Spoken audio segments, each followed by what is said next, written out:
Good afternoon.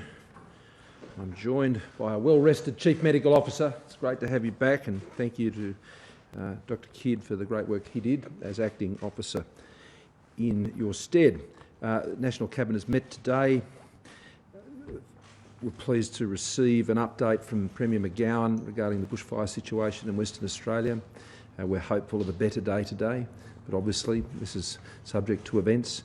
Yesterday was a very difficult day. I confirmed about 81 homes that have been destroyed, affected, and that is terrible news for those who are impacted by that. And we still have many firefighters out there doing their job. It was also good to acknowledge the cooperation that occurs around these arrangements, particularly in terms of the aircraft, which is all part of the national system that is supported by federal government funding arrangements, but in particular the states and the assets they have, which are moved around in accordance with the process that has been established for some time and has been very effective. Today at National Cabinet, we received important briefings from Dr. Kennedy from Treasury. The Reserve Bank Governor was appearing before the Parliamentary Committee, but Dr. Kennedy was able, I think, to cover all those issues off, and there had already been a presentation from the Governor this week, which was well known to us all, as well as the usual updates from Professor Kelly, but also from Professor Skerritt, as well as Professor Murphy on the vaccines, and it was good to have those updates on both where the TGA approvals were at and the rollout programs and the preparations that are being done with states and territories. The combination of those briefings reinforced a very important point, and that is, now that we're in 2021, the risk environment, or the risk matrix, as we spoke about it today, has shifted. It has altered. There are a range of new forces, new trends, new influences on that risk matrix that will require us as a National Cabinet representing state and territory, and of course the federal governments, about the policy implications of that changing environment. Now, the risk environment changes for a range of reasons. First of all, it changes because the strength of the systems that have been on display, particularly over this past month, that has so far averted that third wave in Australia. A month ago, when we went into that very quick response in Brisbane, there was much we hoped for, but at that point, that was yet to be seen on the ground in terms of how the community responded and how the system stood up. Now, the good news is a month on from that, as we've gone through, whether it's what we've seen there or Victoria or New South Wales or other places, that hope was confirmed, and that gives us a lot more confidence, even more than we had at that point. So the systems are better. The responses we're getting from the public, including in places like Western Australia or Queensland, where there hadn't been those types of instances as regularly as we've seen in, say, New South Wales or Victoria, where they've been managed. And we were very pleased about that. So that has a downward impact on the risk. But equally, where we've seen new strains and other new information coming forward, that can increase the risk. And then, of course, there is the impact of the vaccine itself. And as we're reminded today, vaccines are one thing, vaccinations are another. It's vaccinations that actually change what is happening on the ground and the risk environment in which policy is set and in which responses are made in response to events that can occur. On vaccinations, there are two parts to it, and Professor Murphy will speak more to this. There is the very strong evidence with the vaccines that go to issues of serious disease and the prevention of serious disease, and we spoke about that here yesterday.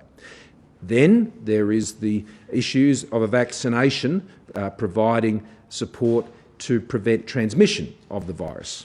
That also has a very profound effect on the policy environment and the response and how we manage the virus going forward. Now, when you reduce significantly the impact on severe disease, and indeed fatalities that result from that severe disease, there is the potential that then the virus can, over time, be considered in a very similar way to other viruses that are in the community. And there are many, and indeed some of those viruses ultimately, for the very frail, can result in fatalities. So the point is that the vaccination program over months, as it's rolled out, can change the nature of how Australia then manages the virus. And the point was made, it's less then about cases and as it is about presentations at ICU or seeking significant treatment, and that we can potentially move to a situation where we manage the virus potentially like other conditions that are in the community. Now, we're not there yet. We're some way off that, as Professor Kelly will tell you.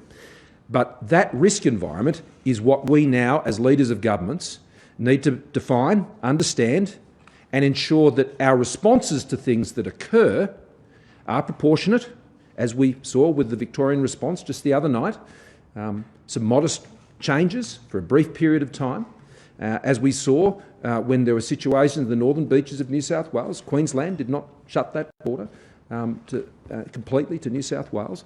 Proportionate responses where there is greater certainty of what that will be, which will feed into the certainty and confidence that enables Australians to move forward, both socially and economically.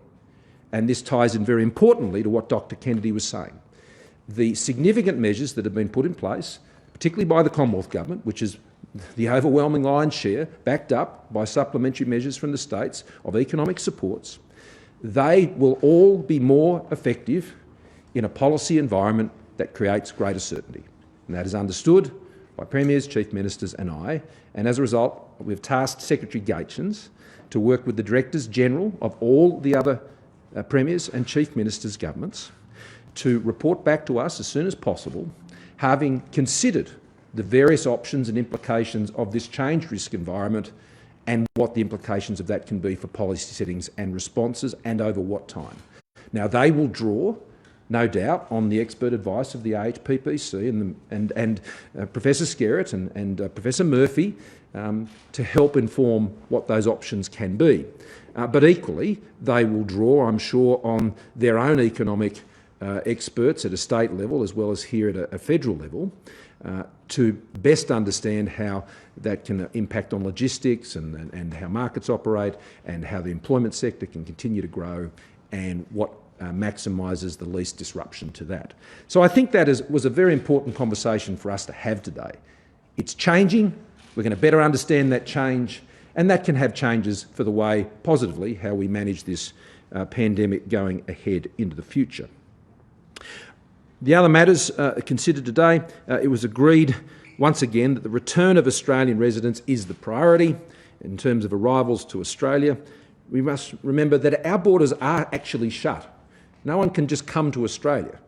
To be able to come to Australia, you need to be an Australian resident or citizen or have a particular exemption in a particular occupation or something of that nature, which is handled through Border Force to enable someone to come, and that is only a small proportion of the arrivals that come to Australia. It was also agreed that from 15th of February the caps will return to the previous levels for New South Wales and Queensland, so we will see that capacity lift again. I particularly want to thank both of those states for that. As we know, New South Wales has always done the biggest share of that lifting, but it's, I've got to say, Queensland in recent times also has been above the odds in terms of the caps that they've been working to, and so we welcome that returning on the 15th of February. South Australia is also increasing what they'll take to 530. Victoria will increase to 1,310, and Premier Andrews and I will be having further conversations about where it goes after that. And of course, I'm still working through arrangements with Premier McGowan. They're obviously still working through some of the issues of this latest case. And so we just want to make sure that as appropriately paced about when they might be able to return to those previous caps in Western Australia. The status of the states are continuing to work to improve hotel quarantine around the country. There is a continuous improvement program. The principles that were set out by the AHPPC, it was good to receive the reports on how that is being implemented, whether it's the closed-circuit TV within those facilities and how that's operating, taking into account some of these more recent information about airborne transmission.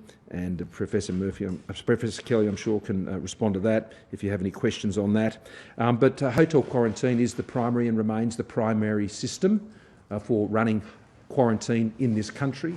It has been incredibly effective, as I said to you yesterday. Over 211,000 people have gone through that process, and the number of breaches we've had, albeit when they do occur they're serious, is incredibly small in comparison to that large volume. There isn't a country in the world, I suspect, bar a handful, who wouldn't want to trade places in terms of the issues that we manage here on COVID for the ones that they do. And our hotel quarantine system has been incredibly effective in protecting Australia over this period of time. That said, of course, we continue to act on the recommendation of Jane Holton in relation to other facilities, which was the Howard Springs facility, which is what the former Secretary Holton had recommended, and we have been following through and acting on that, and we are looking to expand the capacity further of Howard Springs, already expanding it to 850 and potentially well beyond that, which would involve a more than doubling of that capacity at Howard Springs. We will also continue to assess the proposal in relation to Toowoomba, but we are still seeking a lot more information on that proposal, and the Secretary of the Department of Prime Minister and Cabinet has pulled together the various agencies that need to assess that proposal, and there is a lot more information we're going to need before we can get to an assessment of how we go forward on that. And it's not just about understanding what the costing arrangements, but it is understanding the workforce arrangements to run a facility like that and how that can be delivered in that location, what the impact is on other local health facilities in a regional location like that. I know that they are issues that locals have been raising, and we've got to be very mindful of that. So we are acting on that recommendation of Jane Holton, and what we also realise is that the hotel quarantine system, which can continue to be improved, and we can continue to supplement it with other options, but that remains the way in which we will continue to facilitate arrivals back into Australia of Australian residents. And with that, I'll pass you on to Professor Kelly. Thank you, PM. So just briefly on the current Australian situation, as of midday today, there's been 6 new cases in the last 24 hours, all in hotel quarantine. No locally acquired cases, continuing that very positive trend. Just to pick up on the PM's view there, that we should be thinking out beyond cases, but to the effect, the serious effects of the disease. There's only 9 people in hospital in Australia right now, and recognising that some of those are in hospital because that is the way that positive cases are dealt with in a couple of the jurisdictions. There's very few people that are seriously sick. In fact, virtually none. There's no one in intensive care, and we haven't seen a death in Australia from COVID for some months. Contrast that with other countries. In the week up to the 3rd of February, I spoke to National Cabinet today about that. In the US, they had over 1 million cases in that week and over 20,000 deaths. We are in a very different situation. We have been all along, and that is a lot of that is to do with the strength of our hotel quarantine systems and our border controls. So we continue to have a good situation here. In the last week up to the 3rd of February, we'd only had 42 cases overall. All but 2 of those were overseas acquired, and the other 2, as we know, and has been reported in WA and now in Victoria, in quarantine workers. So it's a very different situation. We also talked today about the variant of concern and the Australian and New Zealand experience in relation to that. And again, that's a very different situation to what we've seen with that increased transmissibility of the virus in other settings. So in the UK, in the US, in South Africa, we've seen those variants that have cropped up in those countries but are now spreading in other parts of the world, to cause major concerns in terms of the epidemiology of the disease.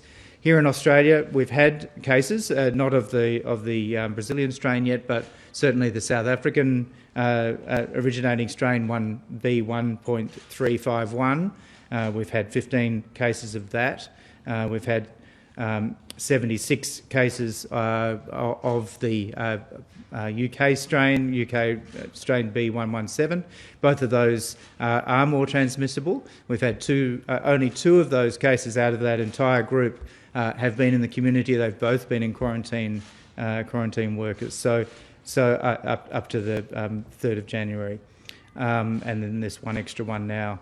So we've seen the South African strain in New Zealand and how that has emerged from their quarantine setting. Again, with the very strong public health response in New Zealand, as we've seen in Queensland, as we're seeing right now in WA and in Victoria, it's come under control. It's a very different setting. So we have a virus which is more transmissible, but very different settings here in Australia and indeed in New Zealand in terms of the public health response.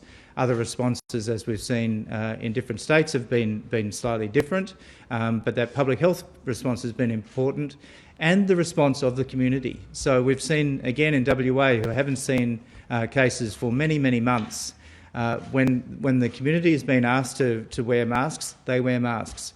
When people are asked to go and get tested, in WA in a few days, they went from 500 tests a day to over 17,000 tests in a day. Extraordinary response, and that's an incredible, wonderful thing for the community to be responding like that, but it's the key to these variants for us. It's getting onto it quickly, dealing with it quickly, the response from the community also reflecting that, and that makes us, as the PM has said, much more comfortable with those variants at the moment, but of course we need to continue to learn from these issues.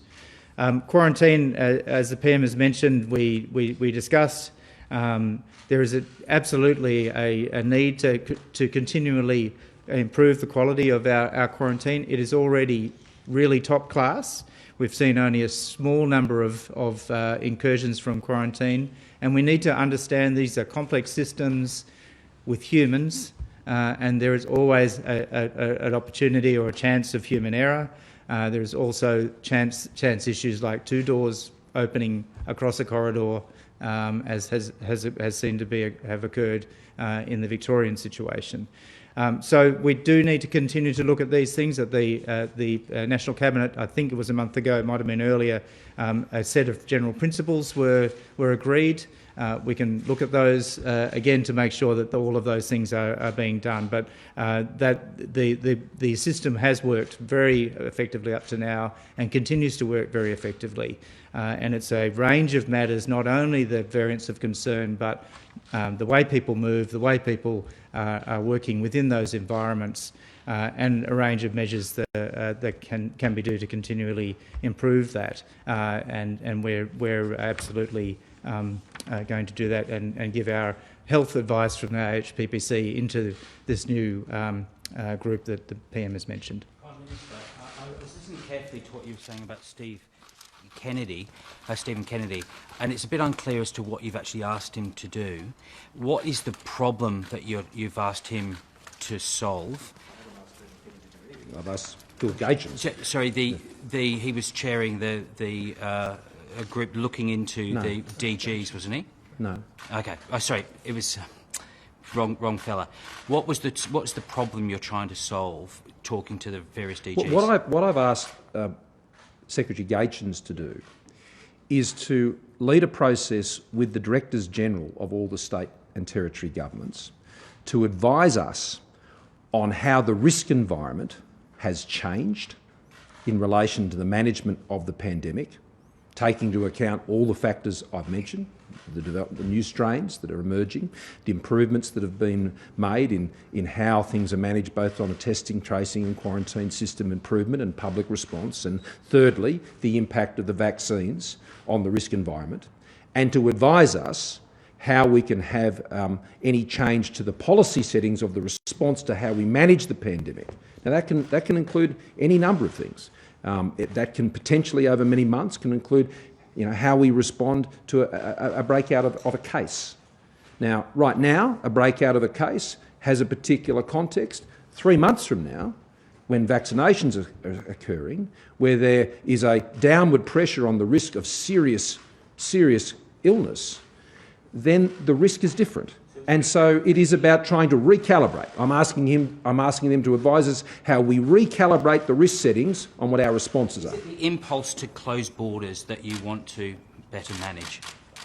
I want to understand the risk settings better so we can better manage the pandemic and ensure our economy can grow and Australians can return to as normal life as possible. As the vaccine starts to be rolled out, Prime Minister, and the vaccination rates increase, obviously perhaps the load on hotel quarantine will be reduced. In that case, do you then look at home quarantine, on farm, these other so-called bespoke all of these options? things, I think, become more possible, Mark, but they have to be assessed in terms of what the new risk environment is. Now, those things weren't possible last year. Mind you, on-farm quarantine is for seasonal workers, and that's already proving quite effective up in Queensland. But one of the reasons why we did hotel quarantine is because we didn't consider home quarantine was effective enough in the risk environment we had, in the environment we had. Now, over the next 3, 6, 9 months, that could change based on all of these things that are impacting on what's happening here. Now, Australia, though, I suspect will be ahead of the world in our risk environment, as we already are right now, and that may enable us to do some things that they can't do in other places. I mean, New Zealand, I think, will be in a fairly similar place. I mean, their vaccinations start some time after ours do. But largely, I think we're looking at a pretty similar outlook. I'll just move around. PM is essentially, on sticking with Mr. Gaetjen's work, is it essentially a path to normality, return to the new normal, what will be, and less disruption for people, sure, and things like that? Is that essentially the work that you're asking him to do? And in that case, and to get an understanding of what's going. I mean, they will be able to present us with some options that will be relevant in various stages of how that risk environment changes over time. But I do want to stress, while there has been some really good developments in terms of lowering that risk, there is also the negative developments in terms of new strains and what can be happening overseas. We can be doing really well, but overseas things can continue to be quite difficult. And so, we've just got to take that all into account. But I'm simply saying that over the last month, things have changed, and we think that the focus of the shift of the risk is there, and so we need to fully understand what options does that give us in the months ahead. Would your hope be that the states all follow the same rules? That say, essentially it's one national playbook. We get a case in Brisbane and everyone reacts the same way. Well, look, ultimately you'd hope so, but I mean that's not to say that there can be some small variance to that. What's important is increased certainty about what happens when event X happens. What is the response going to be? So businesses can understand what's happening, employers can understand what's happening. This is a key factor that Dr. Kennedy and others have consistently raised. We have been able, from the Commonwealth's perspective, to transfer over $250 billion onto the balance sheets of householders and businesses in this country. Now, in many respects, as he was noting today, and as I have noted to you, and the Treasurer has, unlocking that, because the savings rate has increased, that is the key to the further waves of support in the economy, is unlocking that. And he talked about a consumption-led recovery in the weeks and months ahead. And that's reflected in what we've seen in the uptick in retail sales and building approvals and things like that. So unlocking the support will continue to drive those further waves of improvement in our economy. And confidence, as Chris Richardson often says, is the cheapest form of stimulus there is.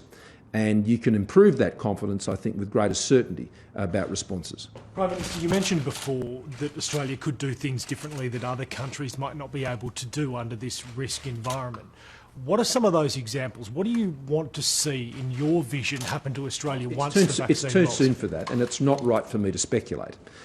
What we need to do first is properly inform ourselves of how the risk environment has changed and what flexibility that gives us in the future. So let's just do it one step at a time. That's how we've been so successful to date.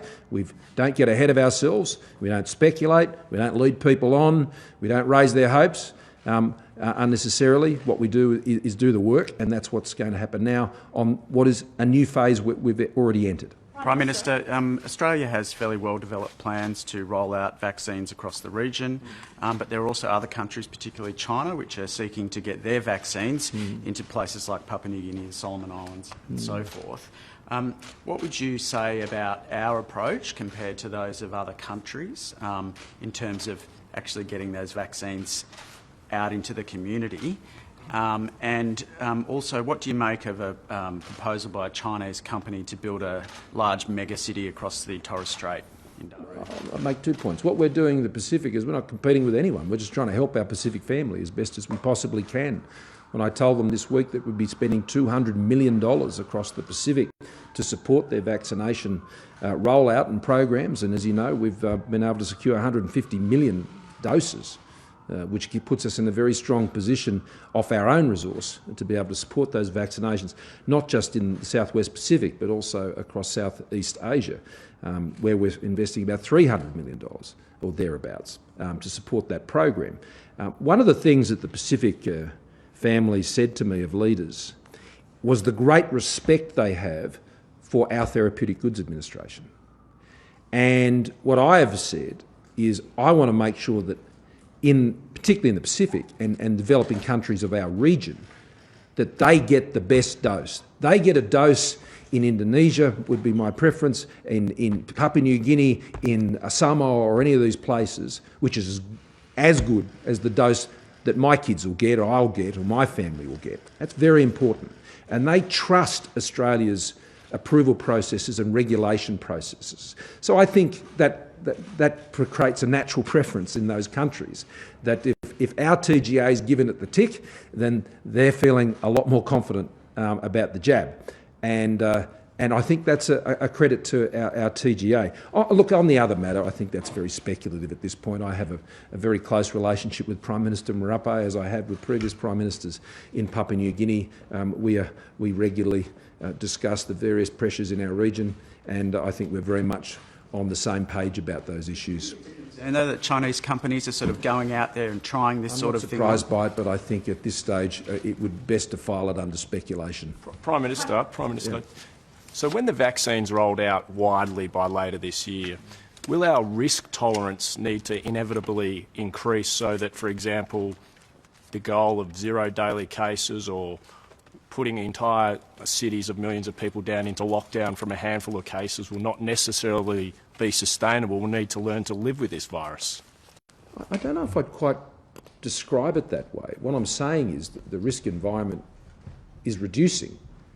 So even at the same tolerance level, more things can be done because the risk has declined because of the various things that are being done to achieve that very outcome. What it means is, if I take you back to March last year, as we stared into that abyss, both from a health point of view and economically, we were extremely concerned about tens of thousands of Australians dying. Now, we don't have those concerns now. We are not concerned about the overrun of our emergency departments or ICUs. We're not concerned about that. We are still concerned about people, particularly those most vulnerable, suffering severe disease that can result in fatality. But the vaccinations will certainly address that. And that means that ultimately with vaccinations, the virus can present a similar risk to many other viruses that are already out there in the community. And we know what our tolerance for that is right now. So I'm not making any comparison between those at this point. But what we want to understand is the potential for us to reach that point. And so you're right, once you get to that stage, the number of cases is an issue. We don't stand up every day and talk about the number of cases of any other virus, flu or others, every day. That's not to say that those viruses don't result in ultimately fatality for vulnerable people either. They do. But we manage that a different way to the way we're currently managing this pandemic. So I think it is about how those two lines come back together. Just as an aside, can I say one line we were very happy to see coming together in our reports today is that the calls to 1-800-RESPECT on domestic and family violence. For the first time, we've seen in a very long time, we've seen what we had on the previous 12 months start to come back together, what we've seen more historically. Now, I welcome that. I'm sure we all do. And I hope that continues. But as we agreed all today, whether those lines are together or apart, they're all still too high. And it was a reminder today that there are many things we have to work on as a national cabinet, not just the vaccine, and family and domestic violence is very high on our list, as is mental health. You mentioned a proportionate response and being happy to see that from the proportionate response to outbreaks, and mentioning New South Wales and Victoria. Looking back now to the beginning of the week, do you consider WA's response proportionate? Would you be happy with a similar response happening in the near future? And on quarantine, WA's quarantine situation, was that discussed? Because on Tuesday, McGowan made some comments saying that, well, technically quarantine is a federal responsibility, as in the Constitution, in response to Minister Dutton's criticism. Was any of that canvassed? Not really, no. There's a lot that's sort of reported in papers in the lead up to National Cabinet, and then National Cabinet proves to be quite a constructive and collegiate meeting. Of course we talk about quarantine facilities and how we're running them and the improvements that are being made. Of course we talk about the vaccines and their rollout and work through issues of that nature. But I've got to say, the Premier had made comments last year about whether we should be using places like Christmas Island and things like that, and our advice has been very consistent that those are not conducive to the task. That's why we're at Howard Springs. The National Resilience Facility there, as it's called, that was the response to what Jane Holton recommended, and we put that in place. And we're looking to expand it, and we're not avert to other options as well, but they've got to be able to stack up. And they're always a supplement, they're not a replacement. That's what I want to be very clear about. The things that we're doing nationally are to supplement, because, and that's why our charter flights go through that facility, and that takes the pressure off what's happening in the states themselves, for getting us other Australians back into the country. So it's an additional capacity, it's not a replacement capacity. And look, countries around the world are now putting in place our system in other countries, and others will argue whether that should have been done earlier. Well, we did do it earlier, March last year, and look where we are today. And has WA's response been proportionate in your view? Well, I've maintained that over the course of the week. But again, we've learned. The risk in Western Australia when this happened, and thankfully, again, no cases, great. Same was true in Brisbane. The difference between Brisbane and Perth and Victoria and New South Wales is Victoria and New South Wales have dealt with cases, and we were very confident about how Victorians and New South Wales residents would respond to things of this nature and come out and get tested, and the very strong registration system, of course, in New South Wales, and all of that. So we knew the systems were very, very good. And equally, both Western Australia and Queensland hadn't had as much game time for their systems with their contact tracing and things like that as the other states had. But what's been proved to be the case over the course of the last few days, whether it was in Western Australia or indeed Queensland earlier in the piece, they stood up. So we would hope that next time there wouldn't be such a need, because they know their systems work.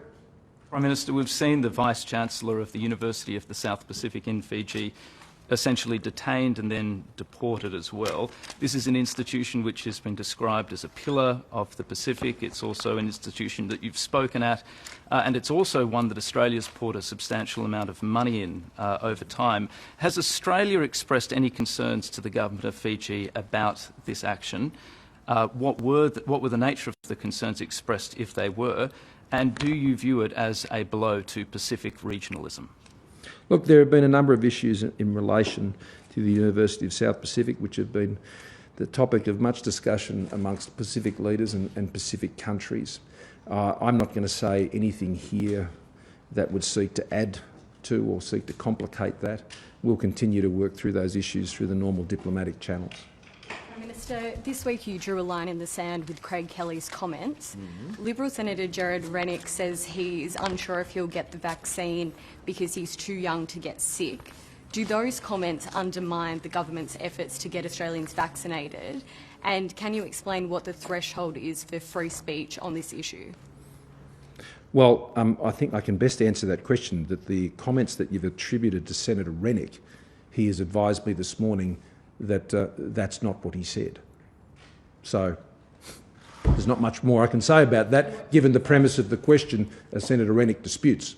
Prime Minister, are you suggesting that it's an inaccurate, that the report by news.com.au is inaccurate? Surely all I can tell you is what Senator Rennick has told me. But what did he tell you? He told What me did that he tell you he said? He told me that did not reflect his view. And are you concerned that that Craig Kelly has resumed posting about COVID treatments on social media? I've seen a report about that, and I don't think it sort of represents the type of thing that has been suggested. But my position is the same. I think a little less on that front is helpful. Prime Minister, can you give us any indication of how big the activity at Toowoomba could be under the plan that's being discussed? Would it be perhaps similar to Howard Springs, and what would the cost to the Commonwealth be? Well, we don't know about the costs because there's no indication of what the costs are. That's one of the many things that needs to be spelled out and clarified as part of the proposal. I described the proposal at this stage as a very as an outline, and there's a lot more to fill in. And we're keen to do that with the proponents and the Queensland Government, and look forward to working with them on that. I know locally the concerns have been expressed that what does this mean for local health services and the local community? Fair questions, and we'll just have to work through those. We work through those up in Howard Springs as well, I should note. But Howard Springs is close to Darwin, which is a different proposition to what Toowoomba is, and so none of these circumstances are exactly alike. But we're looking at it on its merits and not opposed in principle to things of this nature. By our very actions up in Howard Springs, we've demonstrated that. But we've got to look at what the relative merits are of how we expand those types of capacities. And we know that there is a lot more capacity that we can realise up at Howard Springs. That may prove to be a far more effective way to achieve that. Given that you're bringing in charter flights, then if you're adding to an existing facility in an existing place, then you're also not exposing new areas of health risk. You're actually just keeping it focused where you've been able to demonstrate you can maintain and manage that risk. Did any of the premiers lobby you to extend JobKeeper, and were there any fireworks during National Cabinet about who takes in how many international arrivals and hotel quarantine caps? No, there were no fireworks. Honestly, we're professional leaders of governments. We get on with the job as people will expect us to do. And to be honest, I think some of the dramatisation of these things in the lead up to these meetings is a bit overstated. And I think probably the public understands that. We take these issues really seriously, and we work together constructively to achieve the outcomes we have achieved together, which is Australia in the leading bunch of countries of the world, both economically and from a health perspective. That is a shared achievement of all of us, but most importantly by the Australian people who we serve. When it comes to, what was the other first point you raised? Did any of the premiers lobby you to extend JobKeeper? On JobKeeper, they received the same advice from Dr Kennedy that I had, and that is the schedule for transition on JobKeeper should be maintained. And we had, I wouldn't say much of a discussion, but we've always made it clear as a government that where there is tailored, proportionate, targeted assistance that we can provide together with the states. Because I note again that, New South Wales and Victoria, I'd say, have had a particularly large fiscal response. Other states have been not at that level. Proportionally, a state like Tasmania has made a very large fiscal response. Other states have been different. States, we noted, are in a bit more of a flexible position in terms of providing more tailored, localised support. So, for example, under our tax system, we can't discriminate between one part of the country and another. States are less constrained than the federal government. So I think what we resolved was where you can and need to provide additional support particular areas, then you need to do it in concert with each other, and it wouldn't be a matter of just one side of government, i.e. federal government. We have put in $251 billion worth of fiscal support into the Australian economy, onto the balance sheets of Australians, households, families and businesses. That is more than double the combined fiscal support of all the states and territories put together. So I think we're doing our fair share. Prime Minister, back on the risk profile that you talk about, can you envisage a circumstance where Australians who get the vaccine don't have to then do 2 weeks in hotel quarantine? I'm thinking about you're going to get a jab, hopefully go and visit Joe Biden in Washington. When you come back, is there a circumstance where you don't have to then do 2 weeks of isolation? I'm going to ask Professor Kelly to speak to that, but at this stage, the answer is quarantine continues until further notice. I think yes is the answer to that. The main issue is that although we've had some preliminary evidence over the last few days in relation to the AstraZeneca vaccine, so it does appear that it does actually influence transmission. We don't have that sort of evidence at the moment for Pfizer or Moderna or any of the others that are in the transition towards being used in other countries. So at the moment, that 2-week quarantine in hotels, as has been so successful up to now, remains regardless of vaccination. Is there a relevant theory at all of the percentage of population that needs to be vaccinated before you can change the settings? Well, certainly that will feed into the Phil Gaetjens group that the PM has mentioned. That's a very key point, actually. What mix of vaccines, how many vaccines, in which parts of the community, and how that affects it. I mean, to be very clear, we've got our prioritisation settings we've talked about many times at this podium and others, which is looking at those at most risk of exposure. At the moment, that's our quarantine workers and anyone working in that stream from airports through to people being cared for in hospital in relation to the borders. They're the ones that are at most high risk of exposure, and those that are at most risk of severe disease, which is our older Australians, particularly those in aged care facilities.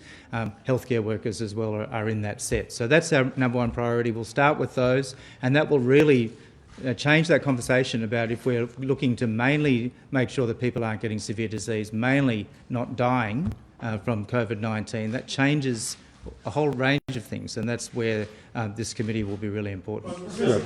Last question, and I've got to go. Who in your mind has primary responsibility for hotel quarantine? Is it you, or is it the premiers and the chief ministers? The states run hotel quarantine consistent with the public health orders that are in place with each of their states and territories. And that was the decision we made last March, and that was also made after having advised how the federal biosecurity laws work. And so that's why it was agreed that that was the most effective way of putting that into place. And it has been extremely effective. Thanks very much.